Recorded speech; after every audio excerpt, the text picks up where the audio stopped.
Infoenergética.com presenta.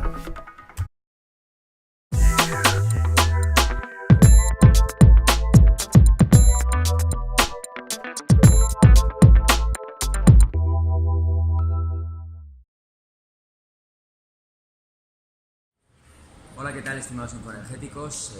Hoy es el tercer día aquí en el GPEX y a mi lado pues me acompaña Santiago Blanco, director Area Manager de España, Portugal y Latinoamérica de la empresa DNVGL. Bueno, antes de nada agradecerte tu tiempo, Santiago. Sabemos que la agenda es un poquito complicada estos días, pero bueno, estamos encantados de poder estar aquí y transmitir pues, para todos nuestros infoenergéticos acerca de, sobre todo, pues, el informe de energía y transición que habéis publicado recientemente. Santiago, ¿puedes contarnos un poquito acerca de este informe, un breve resumen de qué trata, que les podíamos explicar a nuestros seguidores? Sí, el informe es un estudio que realizamos ya desde el año pasado y que actualizamos publicamos la actualización hace un año. Es un informe que no intenta definir un escenario deseable, que sería mucho más agresivo, ambicioso, sino que es una perspectiva, una visión de cómo creemos, con las tendencias actuales, que va a ser el mundo de aquí al 2050 en términos de energía. Por eso, el primer punto para nosotros muy importante es que es un informe de lo que creemos va a suceder, no de lo que queremos que suceda. Segundo, es un informe que muestra 3 o 4 tendencias básicas y que son principalmente que el mundo afortunadamente evoluciona hacia un consumo más eficiente de la energía, con tecnologías más eficientes. Por lo tanto, prevemos que a nivel global del consumo energético, el consumo de aquí al 2050 crecerá un poquito más hasta el 2030, pero que a partir de esa será plano en su consumo total. Lo segundo, que habrá una enorme electrificación del consumo, ese consumo que no se reducirá, pero que tampoco crecerá, es el consumo energético total. Dentro de él hoy es consumo eléctrico del 20%, en España por ejemplo el 22%, depende de los países. Prevemos que ese consumo eléctrico crecerá hasta el 45% del total del consumo, ¿no? Elementos como el coche eléctrico, por ejemplo, y tantos otros harán que se electrifique el consumo. Y tercero, y lo más importante, es que en buena medida apoyada por esa electrificación, la componente renovable, la componente no fuel, no carbón del consumo energético ascenderá a casi el 50%. O sea que siendo en el caso de la energía eléctrica casi el 75%. O sea, de alguna manera, en resumen, prevemos que de aquí al 2050 casi el 50% del consumo energético mundial será a través de electricidad y que esa electricidad tendrá un 75% de una componente renovable. Claro. Y lo más importante, esto que nos parece increíblemente avanzado y ambicioso y difícil, y ese es el principal mensaje que queremos transmitir al mundo, cuando lo traducimos en impacto climático, significa que no cumplimos los objetivos de París. Este escenario que acabamos de decir implica una penetración de renovables a nivel mundial, no europeo, no de Alemania, no de Dinamarca o España, a nivel mundial, contemplamos todo el mundo, de 75% de renovables en la electricidad y de casi 50% a nivel global, implica que en el año 2040 superamos la barrera de los 2 grados y por lo tanto incumplimos los compromisos de cambio climático, con lo cual vaso medio lleno y vaso medio vacío. Contentos de ver que el mundo evoluciona de una forma mucho más dinámica que en el pasado, preocupados de que no es suficiente. Claro. Como bien comentados al principio, al final esto es una previsión del escenario que nos podemos encontrar. Efectivamente, nadie tiene la bola de cristal y no podemos saber pues, a ciencia cierta cómo van a ser los pasos de esta transición. Pero a mí sí que me gustaría consultarte, hace 10 años, cuando imaginábamos la transición energética futura, ¿era un escenario similar al que estamos imaginando ahora o cambia tanto el paradigma año tras año que tenemos que estar constantemente imaginándonos un escenario?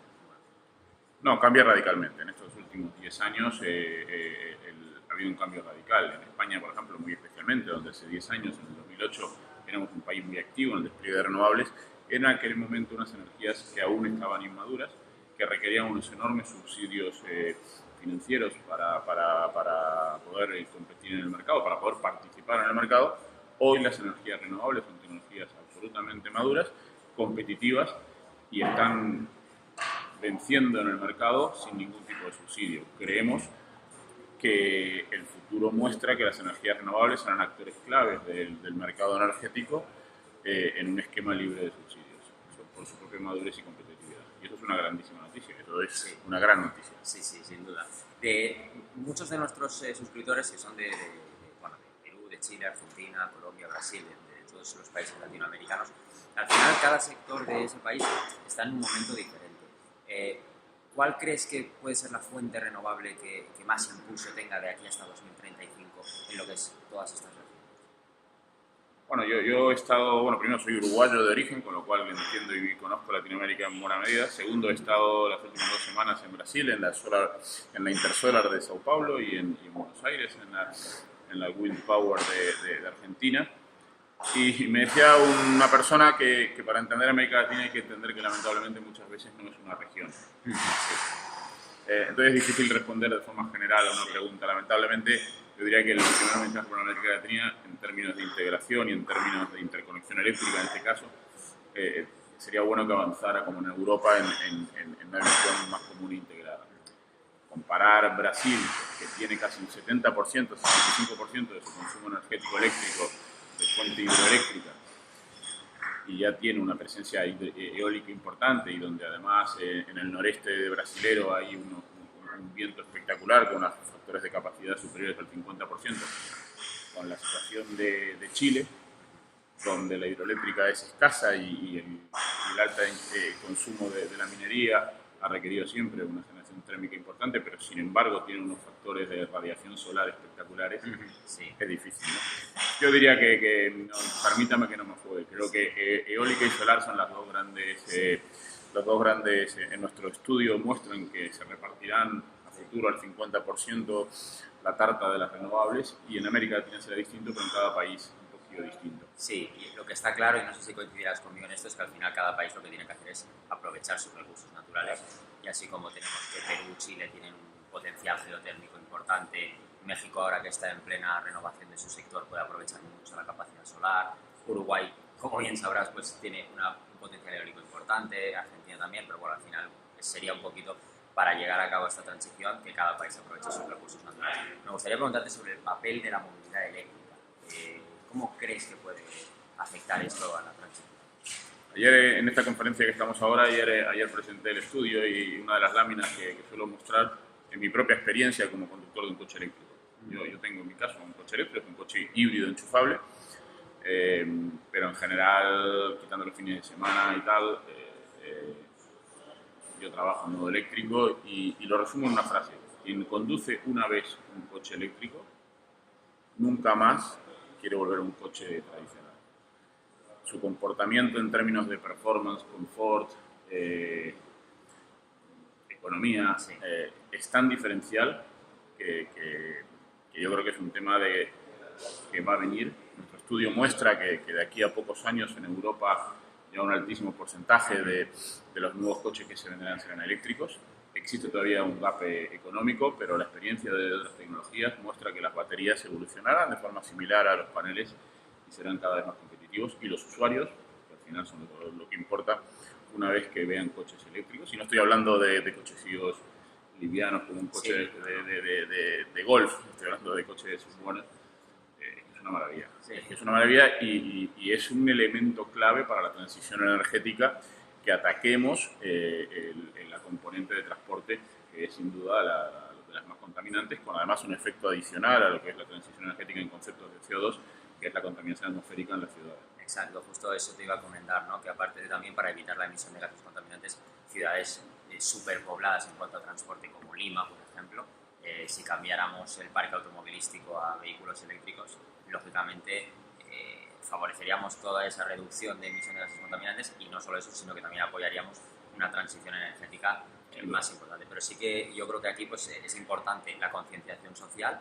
¿no? Y también una normativa, ¿no? Aquí en España estamos empezando a tener una normativa un poquito más definida, pero sí que yo creo que hay regiones que también deberían comenzar a aplicar una normativa.